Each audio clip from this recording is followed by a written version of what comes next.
Hey guys, the chicken is here. We're back today with another home gym video. In today's video, guys, what we're going to be talking about is barbell knurling. So this video is mostly going to be for people that are maybe about to buy a barbell for the first time, and you're looking at knurling and you're super confused and you're thinking, why do I care about this, and what's right for me? So when we break this down, first off, when we talk about knurling, there's a couple important things to go over. So knurling is the etches or the marks on the barbell that are designed to make it grippier. Now there's different placements for it depending on the type of bar you get. Typically a deadlift bar is going to be bare in the middle because you don't want knurling rubbing against your legs. The center knurling you see on a power bar, that's typically to help with squatting. So if you're doing Olympic lifts or if you're just looking for a deadlift bar, you definitely don't want something with center knurling. That is to keep the bar stable and on your back, is the idea of that. Now you can get, specialty bars where it's, a designated squat bar would be the entire thing is knurling. But those are kind of getting into some, more specific things. I want to keep this pretty general. So center knurling is great as a bar that you're going to use to squat, bench, and deadlift. And if it's primarily just a deadlift bar, then maybe you want to go without that. But at the end of the day, I deadlift with this. It's not a big deal. It doesn't really get in the way too much. So yeah, that's where knurling typically is, and that's the purpose of it, is just to help with grip in the main lifts. So why does knurling matter? Why does it matter? So a lot of basically barbell knurling is going to come down to a lot of personal preference. So it's what feels most comfortable for you is what you're going to want to go with. Now we can make some recommendations as we describe the different types of knurling. So there's essentially three different types. There is hill, mountain, and volcano.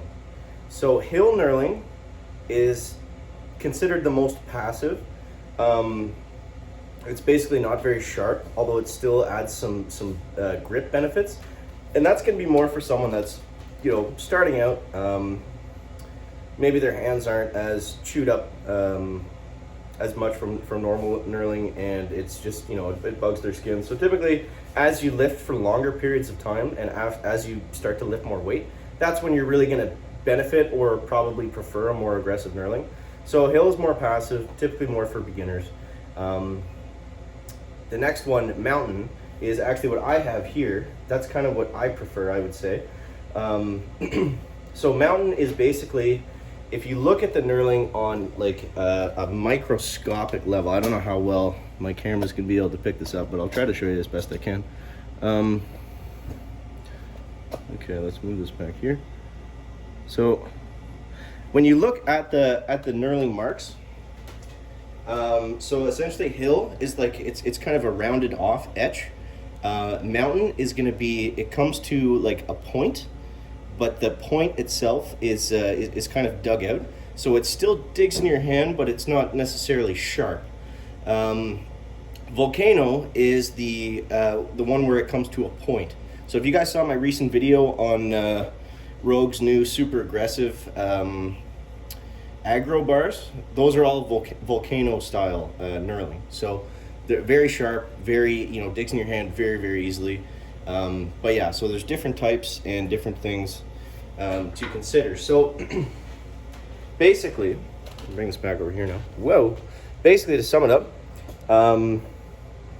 yeah, you're probably going to want a more aggressive knurling the longer that you've been lifting, and you're probably going to benefit from, from that as well. So yeah, that's basically the basics on barbell knurling and why it matters to you. Yeah, so if you guys have any questions or any other things that you wanted to mention about it, definitely let me know down below in the comments. There's other things I didn't mention, like ring position. I wanted to keep that, sometimes you see a bar with two rings on it. That the difference there is just one is for powerlifting, for bench pressing, and the other one is for Olympic lifting. Yeah, that's basically the reason you'd see that. But yeah, it depends on what you do. Depends on what you do, what your preference is, and